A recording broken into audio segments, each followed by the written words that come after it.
मिट्टी में हैं तो वहां से हट जाएं। लंबे और ऐसे पेड़ के नीचे शरण न लें जो इकलौता हो। पानी में हो तो किनारे पर पहुंचे। नंबर 2, अगर किसी पर बिजली गिर जाए तो फौरन डॉक्टर की मदद मांगिए। ऐसे लोगों को छूने से आपको कोई नुकसान नहीं पहुंचेगा। नंबर 3, अगर किसी पर बिजली गिरी है तो फौरन उनकी नब्ज जांचें और अगर आप प्रथम उपचार देना चाहते हैं तो जरूर दें।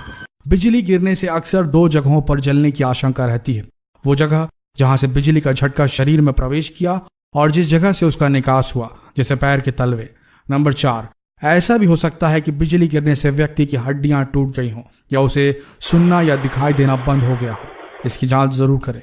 नंबर 5, बिजली गिरने के बाद तुरंत बाहर ना निकलें।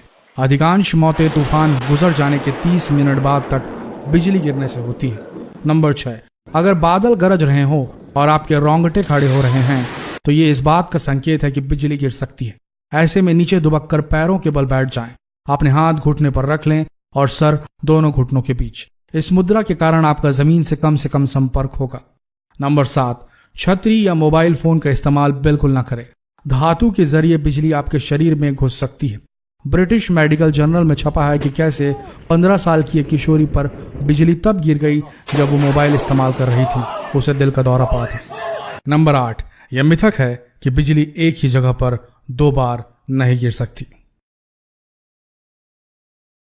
दोस्तों, हम और आप हंसी मजाक में न जाने कितने चाहे अनचाहे मैसेजेस शेयर कर देते हैं परिवार और दोस्तों में। तो क्यों ना इस मॉनसून अपने अपनों की सुरक्षा के लिए इस वीडियो को भी शेयर करें और इस बरसात के मौसम को सुरक्षित बनाएं, है कि नहीं?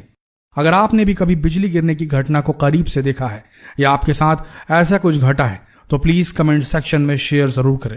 मिलते हैं फिर एक और दिलचस्प वीडियो के साथ। धन्यवाद।